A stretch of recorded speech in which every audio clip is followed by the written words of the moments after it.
Bonjour à toutes et tous, ravi de vous retrouver sur la chaîne Meilleur SCPI pour une nouvelle interview. On est parti à la rencontre d'un gérant, on est avec Jean-Marie Souclier qui est le président de Sogenial Immobilier. Bonjour Jean-Marie. Bonjour Jonathan. Alors on est ravi de vous accueillir ici aujourd'hui. On va un peu parler, dégrossir sur cette société de gestion qui existe depuis quand même pas mal d'années, Sogenial Immobilier. Est-ce que vous pouvez nous donner quelques éléments sur cette société? Alors celui-là, c'est une vieille maison d'immobilier puisqu'on existe depuis le début des années 80. Évidemment, on ne fait pas de la SCPI depuis cette période puisque c'est des placements qui sont pour Sogenial un peu plus récents. On fait de la SCPI depuis 2012-2013 avec notre première SCPI cœur de ville, qui est une SCPI commerce. Et puis après, on a développé d'autres thématiques de SCPI, la SCPI cœur de région, qui était une SCPI régionale diversifiée française. On a décliné cette société sur l'Europe avec Cœur d'Europe.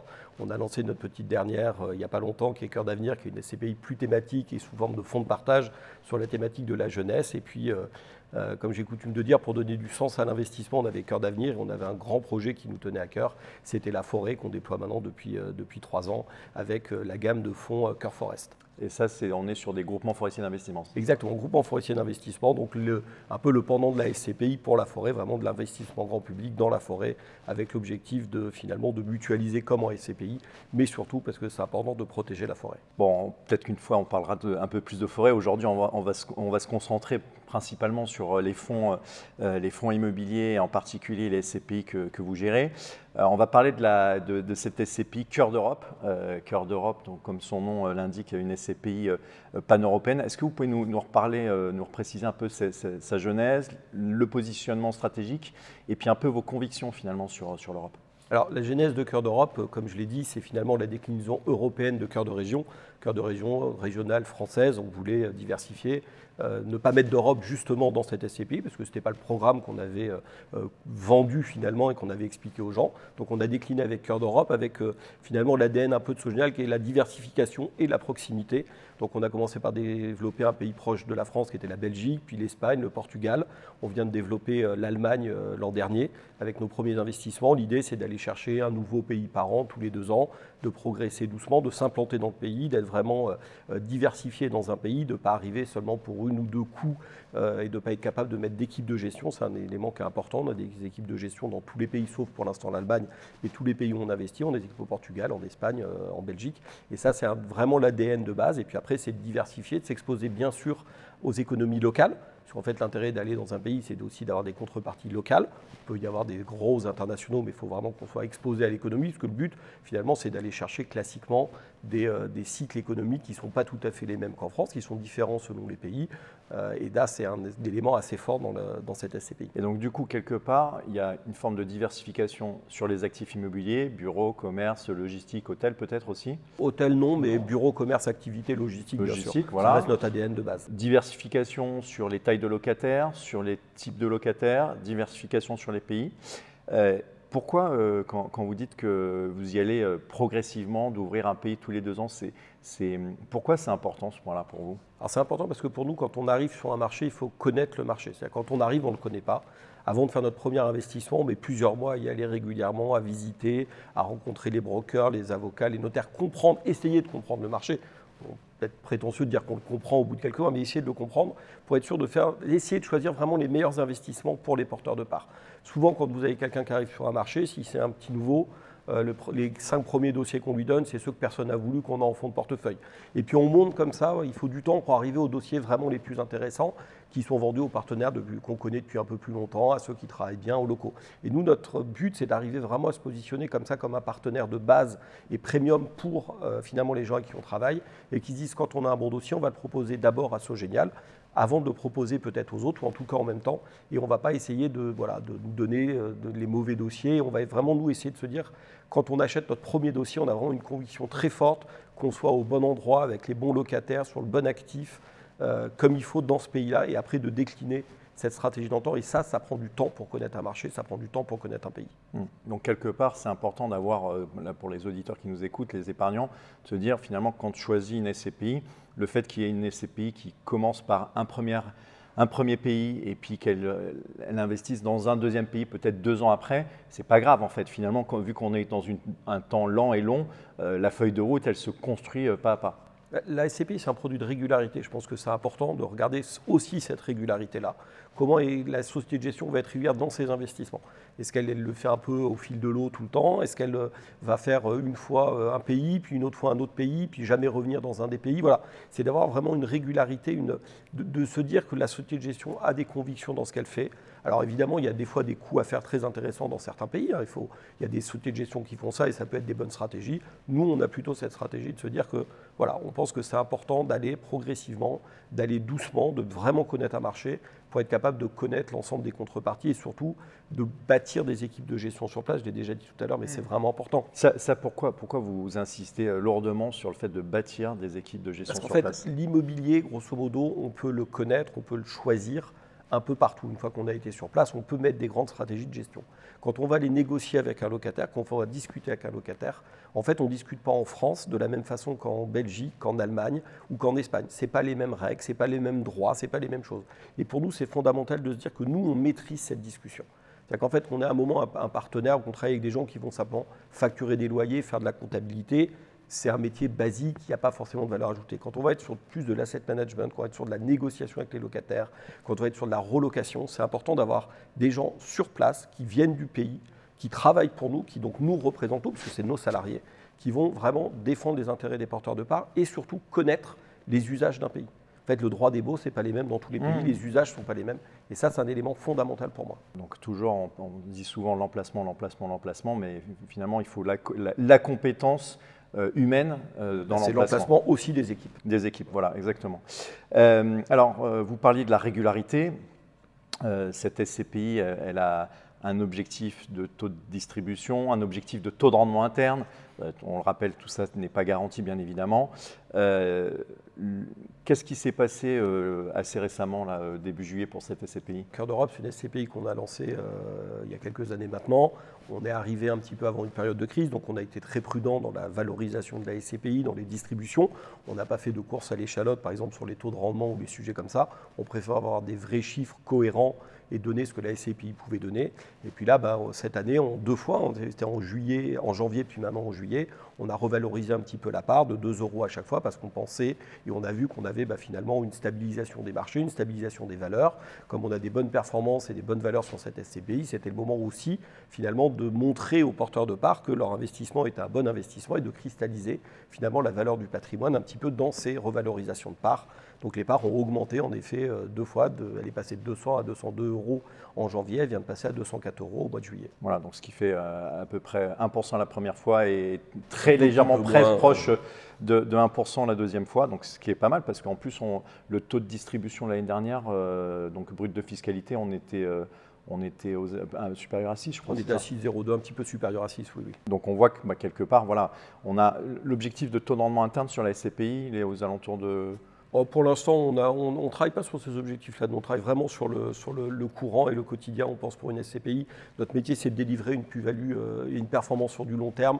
Le taux de rendement interne, pour nous, c'est une notion qui est d'abord obligatoire et on la communique, mais c'est vrai que c'est pour nous moins représentatif finalement qu'un taux de distribution et de la revalorisation de parts.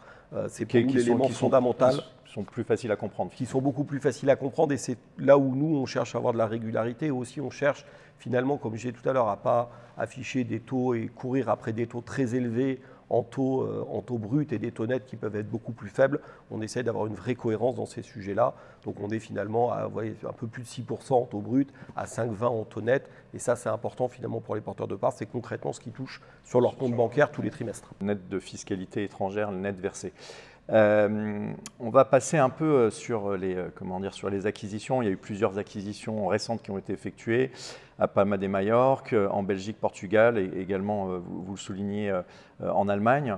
Il y avait différentes typologies. Finalement, est-ce que c'est un peu représentatif de la feuille de route de Cœur d'Europe? C'est clairement représentatif de la feuille de route. On est diversifié, je vais dire opportuniste, dans le sens où on cherche à saisir les bonnes opportunités.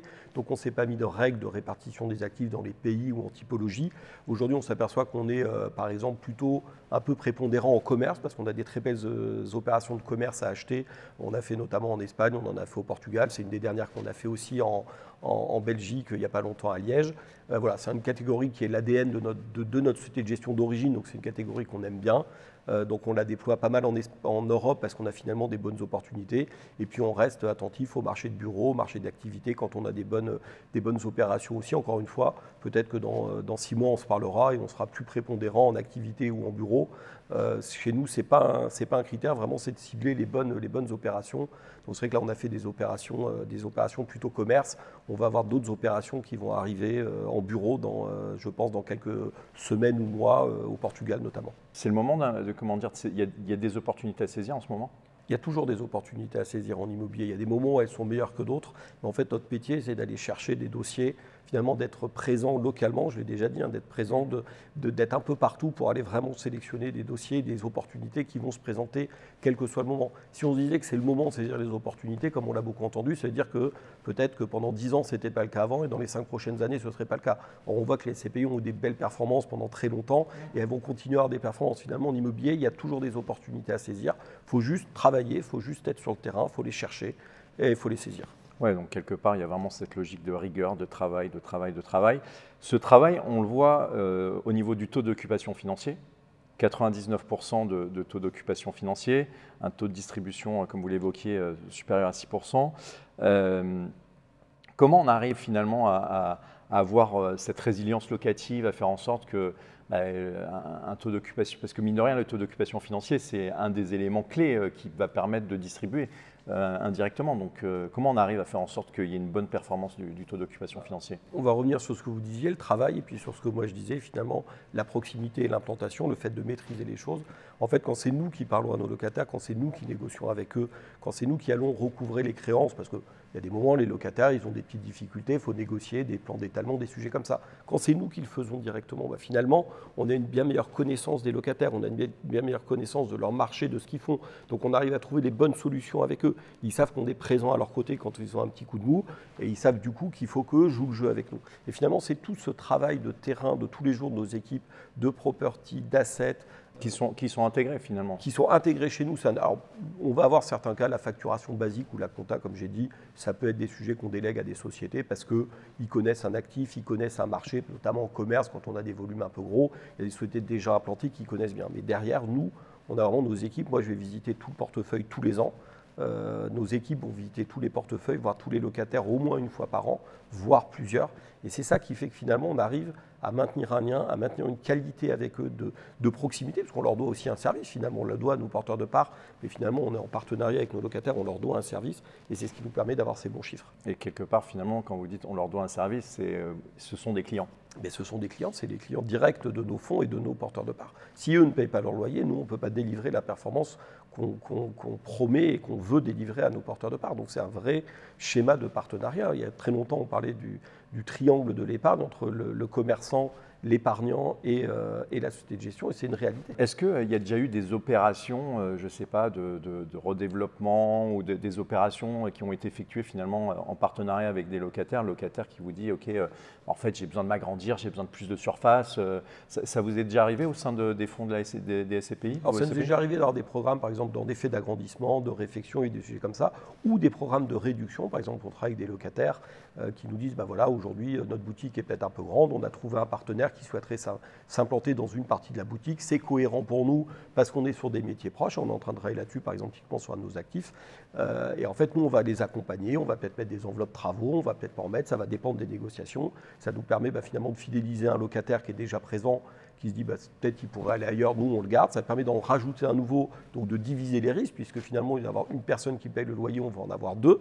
Donc ça va être plutôt productif pour les porteurs de parts. Intéressant. On a parlé des locataires, on a parlé de leur accompagnement. Il y a un peu ce label qui a été lancé il y a, je crois, presque 10 ans, en tout cas sur la partie fonds immobiliers. Non, peut-être un peu moins de 10 ans, le label ISR, Investissement Socialement Responsable. 2024, ça a été quand même une grosse année, je crois, pour Sogenial, parce que vous avez labellisé 2 fonds, c'est ça? C'est vrai qu'on n'est pas arrivé les premiers dans l'ISR, parce qu'on voulait connaître, on reste toujours sur notre prudence et notre rythme peut-être un peu plus lent que les autres, mais de vouloir vraiment maîtriser les choses. Et donc c'est vrai qu'on s'est mis, c'est un des grands chantiers qu'on avait annoncé pour 2024, de se mettre dans le label ISR avec nos 2 premières SCPI, Cœur de Région et Cœur d'Europe, qui sont les 2 plus grosses, donc sur lesquelles il y avait de la cohérence. Donc c'est un gros travail qui a été fait par les équipes ESG chez nous, qui a été fait par les équipes de property, d'assets, un gros travail avec nos locataires et nos auditeurs bien évidemment, pour qualifier, mettre les grilles d'analyse, analyser les immeubles, les qualifier, faire des notations. Et puis après, aujourd'hui, notre métier, c'est de travailler sur l'amélioration de ces notes. Et c'est un élément qui est très important pour nous parce que c'est une autre façon finalement d'aborder l'immobilier. Aujourd'hui, classiquement, on aborde l'immobilier sous l'angle évidemment financier, de l'emplacement, du locataire, de la technique du bâtiment, de l'analyse technique du bâtiment pour voir sa durabilité et négocier évidemment à l'acquisition des enveloppes de travaux avec le vendeur ou des choses comme ça, suivant comment le bâtiment a vécu. Et en fait, le fait d'être dans un schéma ISR, ça nous donne d'autres grilles d'analyse, ça nous permet de fournir un des grands éléments, c'est fournir plus de confort aux locataires. Et finalement, quand on fournit du confort aux locataires, quand on travaille sur l'environnemental, on fait baisser les consommations. Donc le locataire va moins payer en consommation, donc son budget charge baisse. Donc le locataire, finalement, on va lui apporter plus de confort dans un immeuble, plus de sécurité, donc probablement plus d'envie de rester. Et puis nous, on analyse l'immeuble un peu différemment, puisqu'on l'analyse plus sous ces angles-là, sous l'angle de la durabilité, sous comment le faire évoluer. Et finalement, ça permet aussi de protéger, je pense, à plus long terme, le patrimoine des porteurs de parts, parce qu'on n'a pas qu'une analyse financière, immobilière du bâtiment, on a une analyse beaucoup plus large de l'immeuble, de ses locataires, de son environnement. Et ça, je pense que c'est vraiment important pour la pérennité du patrimoine. Donc c'est un peu quelque part comme la jeune génération qui dit je ne veux plus prendre l'avion pour aller à Barcelone, je peux prendre le train. Et donc du coup, finalement, c'est un peu ces réflexes-là dans lesquels on essaie d'appliquer du bon sens finalement à l'immobilier. On est presque à la fin là. Est-ce que vous auriez un peu un tips de gestion de patrimoine à partager, un épargnant qui a envie de se positionner sur une de vos SCPI, c'est quoi l'élément que vous préférez, vous, en tant qu'épargnant de SCPI? Alors moi je pense que le premier, et ça je ne peux pas, parce que sinon mon discours n'est pas cohérent, c'est la diversification. C'est vraiment de choisir plusieurs SCPI dans cette diversification, de se faire accompagner par un professionnel aussi, puisque il faut faire une analyse de ces SCPI, il faut s'adresser à quelqu'un qui les connaît, mais il faut aussi regarder soi-même, il faut se renseigner un petit peu, il faut trouver une stratégie de gestion des immeubles qui vous plaisent dans le sujet. Et puis moi, ce que j'aime bien, c'est finalement de réfléchir, et c'est là où c'est bien d'être accompagné, de réfléchir un peu à de la stratégie patrimoniale, de voir comment on investit, pas forcément toujours investir en direct, peut-être faire du démembrement quand c'est intéressant, de faire des versements programmés, de regarder des sujets comme ça, en fait, de bâtir une vraie stratégie d'allocation long terme dans l'immobilier. L'avantage de la SCPI, c'est qu'en fait, vous êtes exposé à plusieurs sociétés de gestion, plusieurs actifs, plusieurs dizaines, voire centaines d'actifs, plusieurs centaines de locataires. Alors que dans certains cas, si vous faites de l'immobilier direct, vous aurez un seul actif et un seul risque. Un seul risque, une seule typologie. Voilà. Là, vous diversifiez complètement. Vous pouvez mettre du commerce, du bureau, de l'activité. Il y a même des SCPI santé. Il y a des SCPI évidemment logement si c'est des thématiques. Donc vous pouvez trouver vos thématiques, vous pouvez trouver vos stratégies de gestion, vos tailles. Il y en a qui vont vouloir des plus petites, il y en a qui vont vouloir des très grosses. Et après, il faut travailler à tout ça pour bâtir vraiment une allocation dans le temps. C'est un temps long, donc il faut vraiment se réfléchir, pas se dire aujourd'hui j'investis comme ça. Voilà, il faut se dire dans le temps, qu'est-ce que je vais faire, quand est-ce que je prévois, quand je veux des dividendes, quand je veux arbitrer, essayer d'avoir cette réflexion. Et ça, c'est vraiment le travail des professionnels de la gestion de patrimoine, d'accompagner les clients. Et je pense que c'est un élément important. On ne conseille pas assez aux gens d'aller voir des professionnels pour vraiment bâtir une allocation long terme et pas juste acheter des parts de fonds. Oui, voilà, c'est puis d'être dans la gestion de patrimoine avec les objectifs et dans la diversification. Je pense que la diversification, c'est un peu le mot pour moi que je retiens, que ce soit la diversification au sein de vos fonds et la diversification dans le portefeuille de SCPI. Merci beaucoup Jean-Marie. Merci Jonathan. À très vite. Et puis surtout, n'hésitez pas bien évidemment à suivre vos SCPI sur Monujo, sur l'application qu'on vient de sortir. Vous pourrez avoir une vision complète de votre portefeuille de SCPI. Merci beaucoup. Si vous avez des questions, des commentaires, n'hésitez pas à le faire directement en bas de cette vidéo et on vous dit à très bientôt. Merci.